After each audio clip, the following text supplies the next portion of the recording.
La Grande Terre et la Petite Terre. Ces deux îles se regardent réciproquement sur la côte est de Mayotte depuis la nuit des temps. Près de 3 km relient ces deux espaces. Parmi les témoins permanents de ce rapprochement indéfectible, les 4 îlots appelés communément les 4 frères.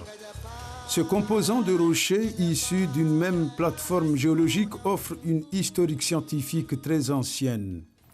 Fahad Idaroussi Timanda fait partie de la nouvelle génération option doctorant en géographie. Actuellement à l'université Paul Valéry Montpellier 3, il est au laboratoire GRED, Gouvernance, Risque, Environnement et Développement. Il y a eu le volcan sur l'île de Petite Terre. Ensuite, le volcan s'est éteint et s'est déplacé sur Anjouan.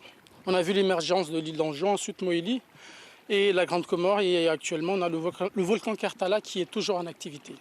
Sur le plan proprement historique, les îlots 4 frères ont une légende qui a toute sa portée dans la société mahoraise.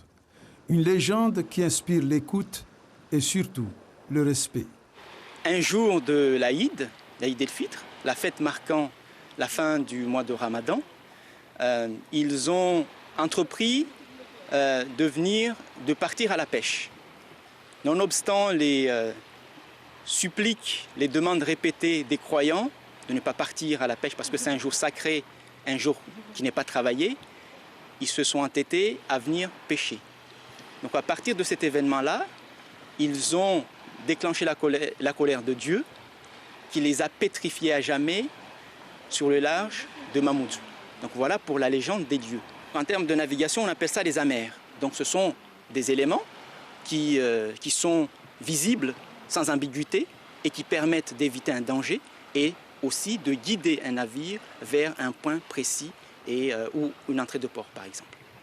Les évolutions scientifiques n'ont cessé d'accompagner le monde sociopolitique et toutes les transformations qui le suivent, mais l'histoire réserve encore une fois un certain mystère sur les avancées géologiques de l'île Lagon, particulièrement les îles 4 frères. L'île de Mayotte, c'était tout ça en fait, c'était ici la limite. La barrière corallienne en fait qu'on voit ici, c'était tout ça l'île de Mayotte. Du coup voilà, avec les différents processus de l'érosion, l'affaissement de l'île, du coup voilà, on est arrivé en fait à cette forme actuelle.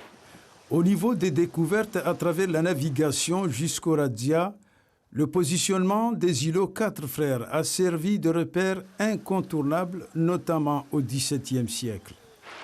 Ce sont des opérations très coordonnées, très préparées depuis Madagascar, qui parcourent en fait l'océan Indien à la recherche de produits agricoles, mais aussi à la recherche des humains pour être vendus sur le marché de la traite négrière. Nous quittons cette partie de chair de Mayotte avec son décor sublime. Mais une chose est sûre, les îlots 4 frères ne se diront jamais que notre visite relève d'une transgression divine. Tout au contraire, un passage pour relayer le sens de l'histoire.